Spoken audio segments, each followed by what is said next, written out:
You guys all know how much I love basketball, and we're getting a new professional basketball team in the Lower Mainland, John. It's finally happening.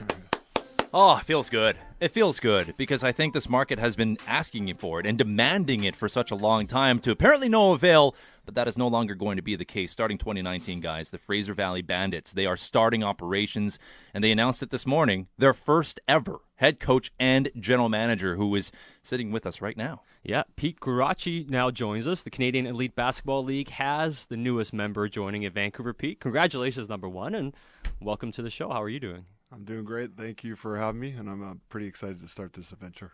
Well, I mean, and just kind of to give people some background, you know Steve Nash from your days of playing. So, like, how did you fall in love with basketball, and what was your journey to get to where you are today? You know, I grew up in Niagara Falls, and basketball was my love right from a young age. Just I wasn't always successful at it. I got cut by numerous teams. I've been cut by my provincial team, cut by the national team. But there was a passion there that, you know, you keep working at it and never give up. And sure enough, at some point, I found myself on the same team as Steve Nash, which has made my life pretty easy. And ever since we saw Steve Nash really explode onto the scene in the NBA, and it took him a long time as well. I mean, it wasn't like it was an overnight sensation. He had to go through a lot of struggles before he had those back-to-back MVP years. But Canadian basketball, how much has it grown since Steve Nash won those MVPs? Oh, it's been just a massive turnout of players, not only in the NBA, but there's a lot of athletes that we don't know about, that second tier. Just for example, the group of guys that went down to Brazil and qualified for the World Cup next summer. They're not exactly household names, but those guys are excellent professional players, and I think that's where the CEBL comes in, and we're going to be able to provide a bit of a platform and a place for Canadians to continue to develop, with the Canadian content being 7 of the 10 members of the team. So we're excited, and I think that's from my perspective, that's the most exciting piece, is to work with Canadian players and help them develop and further their careers. Well, a little bit on that, because it's the CEBL, as you mentioned, the Canadian Elite Basketball League, and how important do you think it is for Canadians to recognize, hey, it's not just the NBA. A lot of us can't get there. We just aren't that good, or whatever happens, but now there is another option for you. You can play professional basketball, and you don't have to leave your own country. You can play it right here at home. I think it's fantastic for the athletes, like, to know that they can, especially in the summer, they could come home, that there's going to be a facility, there's going to be a coach, there's going to be good competition to play against, there's going to be some structure around their development. I think that's fantastic. I think for the public and the fans, we could really start to connect these athletes to our communities and make them aware that there's a whole tier of players that are having to find places to play overseas or in various leagues outside the NBA that are surviving and doing well, and the basketball they're capable of playing is entertaining. So to get that group together and find a way to put together a product for these fans and the community, I think it's going to be an exciting adventure. Now, a little bit about you personally in your playing days. You did represent Team Canada on a number of occasions, including in 2000 at the Sydney Summer Games. So knowing that and taking on what you are now, the new head coach and general manager of the Fraser Valley Bandits, how much of that plays in your mind, knowing that you're working with Canadians, or you're going to be starting the season 2019, and the kind of role you might have when it comes to shaping a Canadian Olympic roster down the road, or at least setting the influence for that? I think that's probably where I get a lot of my passion to take this adventure on, because I was that guy as well. I was that athlete who had to leave Canada, or I didn't quite make the NBA cut, so I had to find a place to play. I was lucky because I had an Italian passport, so I went and played in a country like Italy that has a well-established league and is a decent level of professionalism. Some guys are going to play in developing countries, Eastern Europe, wherever they could find leagues that will support them and offer them contracts. I've always thought it was a shame that Canada didn't have a league to support these athletes, because the raw materials are there. A lot of your development happens in your early, mid, and late 20s as a basketball player. The game really starts to slow down. So I'm really excited that there's a platform for them now. Well, it's more avenues to get to the pros, right? And we saw this in the past, and now there's the NBA Developmental League that exists. Before that, it was the Continental Basketball Association. I remember there were a lot of great stories about players who started in the CBA and then made it to the NBA. And I got like Steven Jackson back in the day, for instance, who I remember tried out for the Grizzlies, got cut for the Grizzlies, and then he goes and plays a few years. The next thing you know, he had a really good career. We'll forget about the malice at the palace, but regardless, we all know what happened with a guy like him. So it is conceivable that players going through this new league could find their way in the NBA at some point. It doesn't mean that you're capped out playing here. Oh, absolutely. I mean, like I said, your development happens in those mid-20s, and lots of things can happen to a player to start to shape them into a player of an NBA caliber, right? So to give them that platform, and this league is really about the players. We want them to develop. We want them to train. We want them to further their careers, whether that's overseas or in the NBA. I mean, for us, I think that would be just a huge milestone if we could actually place a player from the CEBL on an NBA roster. I think that would say a lot about our league. And eventually that could potentially happen. And in terms of the players you mentioned, 7 out of 10 are Canadians, but we're not just going to see Canadian players here. We might see some high-quality players from Europe or maybe the States as well. Yeah, you're allowed 3 internationals per team. So those, I imagine with the 6 teams in the CEBL, those players are going to be quite talented and make a pretty big impact on the court.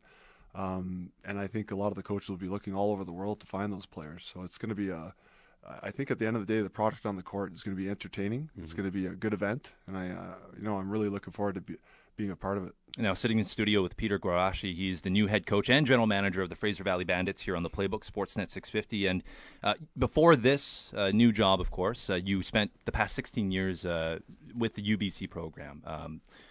Pardon me, it might be 6 years, but you were there, and was it important for the ownership group to have somebody who has at least his finger on the pulse locally and understands what basketball is like here across BC and Vancouver to an extent too?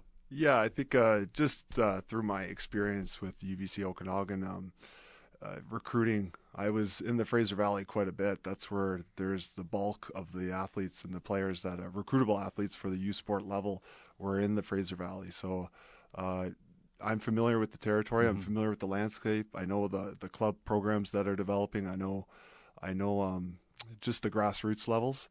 And I think for us as a organization, we have to look to kind of connect our team and connect them to the community, connect them to the grassroots, connect them to the clubs, and to be familiar with it all. Yeah, it's definitely an advantage for me. And just on a sports conversation here in the Lower Mainland, how nice of a break do you think it'll be for fans not have to drive downtown and face all that traffic on the 1 or however route they're going, but instead go the other way, away from traffic perhaps, and go down to the Abbotsford Centre where you can watch the Bandits play? Yeah, I think it's going to fit into their lives nicely in terms of a lifestyle, like taking into account the commute or how much time you're spending to participate in an event. I know the crew with the Fraser Valley Bandits, they're going to put together great pre-game and post-game events so that you really feel like you're being entertained and you're out for a good night, but you're not struggling with the Vancouver traffic. Well, this is step one, making this announcement and moving forward. Now you got to put the team together. And in terms of finding those players and the roster and planning that out, how far down the road have you gone with that? And what's the next step here in accruing that talent to make it an entertaining and good team? I think, I've already reached out to quite a few players, just making sure, just establishing some contact and just gauging the interest. The schedule does present some small challenges, but I think we'll be looking at Canadians that are playing overseas and Canadians playing in various leagues throughout the world to see when their seasons end and if they're available for the seasons, for the summer season. But the way the basketball is being played these days, it's positionless. You need multiple playmakers on the court. The days of your old post-up centers, those are fading. Obviously, if we find somebody who's capable of being an impact player in that position, we'll take a look. But we're going to spend a lot of time trying to develop a roster that we know has a high IQ level, can play the style of basketball we want to play. And at the end of the day, I think that's the most aesthetic game, when guys have a high IQ and they're capable of, multi-skilled players, positionless. You end up watching a pretty nice basketball game. It was always kind of too bad that certain Canadian basketball players that were really good, like Pasha Baines or Levon Kendall, guys that were really talented, not quite for the NBA level, but you never got the chance to watch them play other than college. Like Pasha came back and played in SFU for a little while, but you didn't see a lot of that, right? So now that maybe we see guys like that kind of get forgotten, you get a chance to watch them in the summers. Absolutely. I mean, when I played, we were gone playing in our teams overseas for the bulk of the year. That's why that run in the Olympics was so cool, because all of a sudden the fans, the basketball community in Canada got to know the basketball players who were grinding it out, trying to make a career out of basketball. But now with this league, we'll have players in our backyards, and we really hope that the community and the public support and kind of get to know the athletes that are on the court, because there's some high quality, high level basketball being played by these guys, and for us to put it on the court and show it to the public, that's what we're looking to do. And it does legitimize this market too, right? Because there's a lot of people here that have been asking for basketball on any level just to go watch and support. So you mentioned you spoke with a bunch of players already, maybe hopefully getting them onto the Bandits roster. How excited are they to come and play here in Vancouver, a city that maybe they're not entirely too familiar with just yet? No, I think it's a unique location, and I think they're pretty pumped about the opportunity to be part of this inaugural year for the CEBL. I think there's great support. There's a great business model behind the CEBL, so it's got a real chance to really survive and thrive. And I think that's what the feedback I'm getting. It's just a lot of excitement, a lot of players who want to be a part of that league right from day one. The other important thing here is that, when the Vancouver Grizzlies left, we kind of left a big hole for basketball. So especially in BC and with the grassroots level, there's not as much. You've seen what the Raptors have done in Toronto, and now without the Grizzlies, the grassroots, there's not as much to aspire to. There's not a, it's not real for them. It's not tangible because it's all on TV. But now with this team, with the Fraser Valley Bandits, I mean, it's a reality. You could continue to develop, play on a U Sport team, go NCAA, and you could come back home and play in front of your hometown fans and your family, and that's going to become hopefully an inspiration to a whole generation of grassroots young basketball players. Now, I don't want to ask you to tip too much of your hand because obviously you still got to make those announcements and signings, but are we going to see a bit of UBC influence given your connection there over the past decade? No comment. Fair enough. I gotta try. I can't say much now. No, we're still in the early phases, just trying to create a master list and gauge interest, and then from there, really start to prioritize what type of athletes. I mean, we want guys that are driven, they're motivated, they want to work, they want to work hard, they want to develop, and they want to represent the community well. And just to get all those pieces together, we're going to have to start to prioritize our list and then attack it from that standpoint. You mentioned something a bit earlier about basketball moving to a positionless sport almost, and then you look at a guy like Luka Doncic this year, the way he's playing. He's like 6'8", but he's a point guard. He can play center if you have to. You want to go small. What about that evolution that we're seeing now? Like guys like him and that next step. Yeah, it's incredible. The game has changed so much that, and the way it's being played now as well. I mean, everybody's switching everything defensively. You have to have lineups that are versatile both offensively and defensively.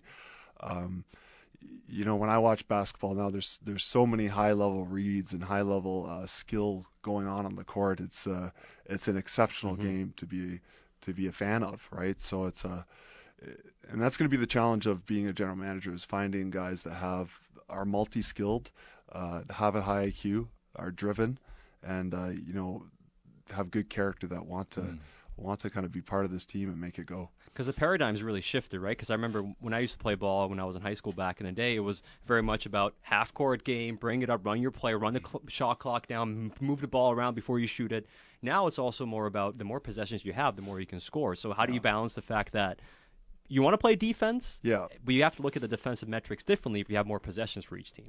The key, I think, is, a lot of teams want to play with a lot of pace. To play with high pace, you also need a pretty good level of talent. Everybody wants to be like the Golden State Warriors. They're capable of playing with pace because they got 5 all-stars on the court at any time, right? But to get out and play with pace, what do you have to do? You have to get stops. It's hard to run off makes. So defense becomes a priority just to kind of create those transition scenarios so you can get out and run. And that's when a lot of the fantastic plays happen in transition, and your numbered advantages and your 3-on-2s or your 4-on-2s, and that's when you see the highlights. And so for us as a team, I'm really going to focus making sure that defense is a strong emphasis, but after that we get a stop. We're not slowing it down. We're not playing possession basketball. We're getting out in the open court. We want guys to make plays and use their talent, showcase their talent. And I think that's what'll keep the fans coming back. And one way to spread the love for top players is the more possessions you get, the more shots each guy gets, and that way you can have a bunch of guys who are, you would call ball stoppers, but if you get a bunch of chances, then all of a sudden it keeps everybody happy. That's right. So exactly. More people are happy. The other thing is with the 24-second shot clock and FIBA rules with less timeouts, there's not as many stoppages of play. So the coach doesn't have as much control over the action as you would see in the NBA or even the NCAA level. So there's more flow, and you have to let that flow happen, and you have to have strategies and tactics in place to make sure your team knows how to operate within that flow so that it's still aesthetic and there's still, there's good spacing, there's beautiful ball movement. So, I mean, these are all things that every coach says, but I think with our first year here with CBL, those are the goals. We want to make a good product on the court. CEBL, Fraser Valley Bandits, first home game Thursday, May 9th against Guelph. Still got to announce the roster, so you can't get a whole scouting already done on teams around the league, but just part of the travel too, going across the country and seeing how the game is growing nationally too, that's got to be exciting as well, because it's not just about how you can grow the game locally here. Of course, that's where the home games are at, but it's a league that's spread across Canada too. Yeah, and I think that's where we're really fortunate to have this group of people that are driving this league to make sure that there are organizations throughout the Prairie provinces in Ontario. I feel really confident that they're all going to be strong and well supported. And just to be able to take our brand, our Fraser Valley Bandit brand, and bring it to Edmonton, bring it to Saskatoon, go to Ontario. I think that's just a unique experience, and I think we're fortunate to have this opportunity. The bandits.ca, the website, by the way, and I believe season tickets are already on sale. So if people are interested, want to come support this local team, which is starting, like I said, in May, they can do so already. Definitely. I mean, we want to get as many people out as we can to the games. They're going to be events. They're going to be a fun time. And we want to connect to the community in the Fraser Valley, Vancouver area.